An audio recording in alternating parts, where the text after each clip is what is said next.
Ladies and gentlemen, welcome to Laughter and Pain. Would you please welcome to the stage the director of Reprieve, Mr. Clyde Stafford Smith.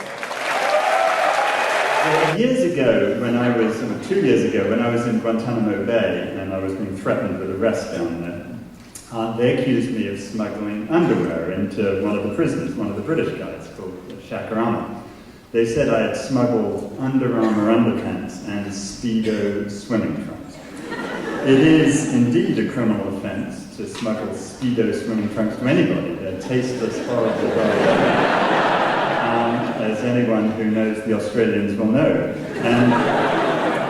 And you know, I got this threatening letter, and I thought it was April Fool's Day, so I checked the calendar and it wasn't. So I spent the evening composing this letter, which I thought was a serious retort, and I said to him, look, we're lawyers, for Christ's sake. We do legal briefs, not the other sort of brief. And, you know, I agree with you that it should be a crime to take Speedos to anybody, quite frankly. But if you want to solve it, I can give you some legal advice, and this is free, that there's only one place that our clients in Guantanamo Bay can swim, and that's the toilet. That's the only place available to them. So if you put a little sign up over the toilet that says, we don't piss in your swimming pool, so please don't swim in our toilet, that should really solve the problem.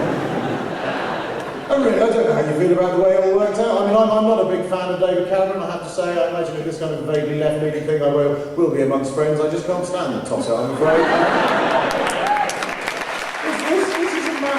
This is a man who recently said, right, money doesn't make you happy. Now, you know what? We're not stupid people. We do know money in and of itself does not make you happy. We got that. But you know what? Here's a bloke with a big fuck-off house in Notting Hill, kids in private education, he's got holidays all over the world, never a bill to worry about, and here's someone living in an estate in Hackney who can't afford to feed their child. Who's in a better mood, Sherlock Holmes? You can't say money doesn't make you happy when you're the millionaire son of a millionaire, married to a millionaire's daughter who happens to be a millionaire in her own right. I'll tell you what, Dave, if the money doesn't make you that happy, why don't you throw a bit my way? I'll see if I can't cheer myself the fuck up, you pointless Tory cock. There's a lot of anti-Eastern European feeling in Ireland because there's a massive influx of them, and I get really annoyed by that, you know. I have no problem with the amount of, you know, Eastern Europeans living in Ireland. Obviously, I don't live in Ireland, so I wouldn't, but I get really annoyed though. I mean, what kind of fucking cheek would you have to be as an Irish person to complain about immigration? Fucking rude. People in Ireland going, oh, they're coming over here and taking our jobs. What are you taking our? You mean the job of moving to another country and working there? Yes, that is our job. And I mean, you know, the Irish have populated the globe since we've worked out how to get in a fucking boat, you know? You throw a rock in New York, you hit an Irish bloke. And then you better run, because they're big.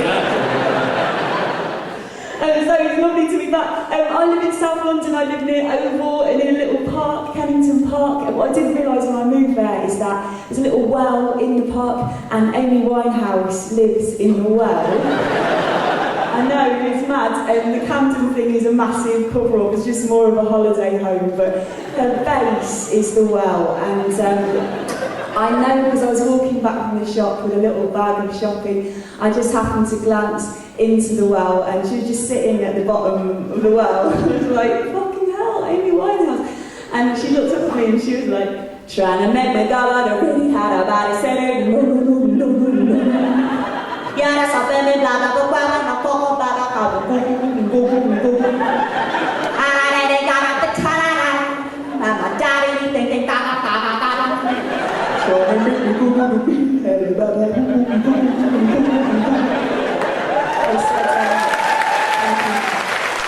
Hello, you Marxists, Leninists, scumbags, liberal intelligentsia and chattering classes.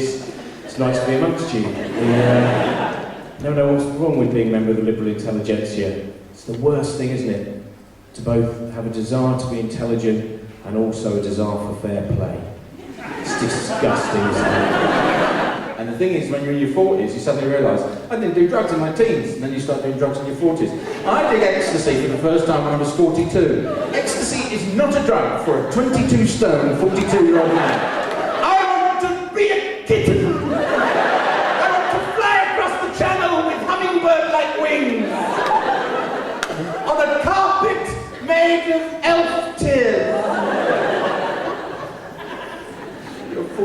and you're just fucking... Seriously, I am just a poorly chosen starter away from a massive coronary. Surprise amount of love from the audience at this difficult birthday. My first one single since I was 22, and I'm now 37. Yeah, it's my first single fucking birthday. It's so... Huh? What did you say? Fuck it. Fuck it? Well, I did, then he left me. It's the first time I've been singing on my birthday since I was 22. Not with the same guy, loads of overlaps. And it's been a really difficult time because I'm 37 now, and I don't know what to do about pulling because the rules have changed. Like when I was 22 and single, you just get drunk and fall on someone. But that's really looked down on. At my age, especially in playgroup. I don't know what to do. I'm terrified that I'll end up really lonely and desperate, and my little boy will come into my room in the middle of the night and go, "Mummy, I've had a nightmare." Well, you've had a nightmare. I just fucked the night bus driver. And in the countryside, you have to book 2 months in advance to get a table at Bella Pass.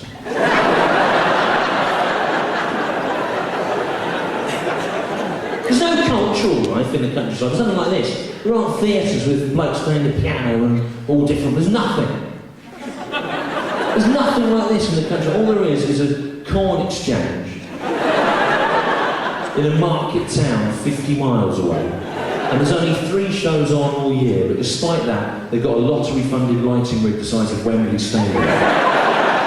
Hi everyone. Now, obviously, Reprieve do some fantastic stuff. They tackle some serious and important issues. One of which is the use of music for torture, which I'm going to illustrate now. Question, how many songs have been written about potholing? Answer, not enough. So we'll address that now. I have been potholing ever since I was a boy. I prefer a subterranean map to any other toy. Potholing is the greatest pastime, you can keep the rest. And of all the rock formations, I like stand-up Mike's the best. And boy, just 2. Now I have been in some tricky spots, but this one beats them all. I have lost my pothole party and they do not heed my call. Hello! Hear me!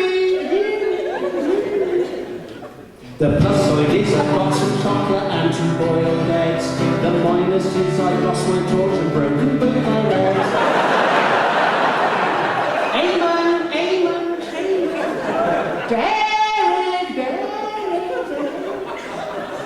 Still, I am a total optimist, I know I shall be saved. It won't be wrong with yours.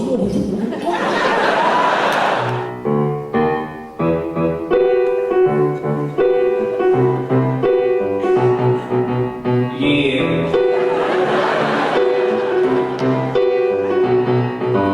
Only a ginger can call another ginger ginger.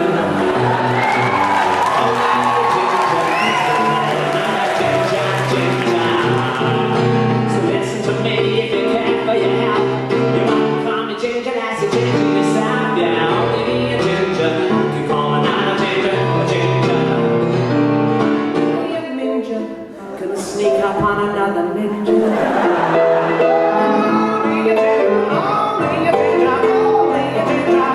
Are you listening? I'm not pointing the finger. I'm just having a singer. I'm just reminding you.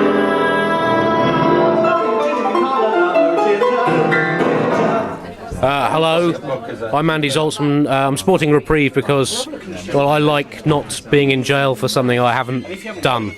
So I think it was a good gig to do from that respect. I hope I stay out of jail for stuff I haven't done. I hope I stay out of jail even if I do stuff.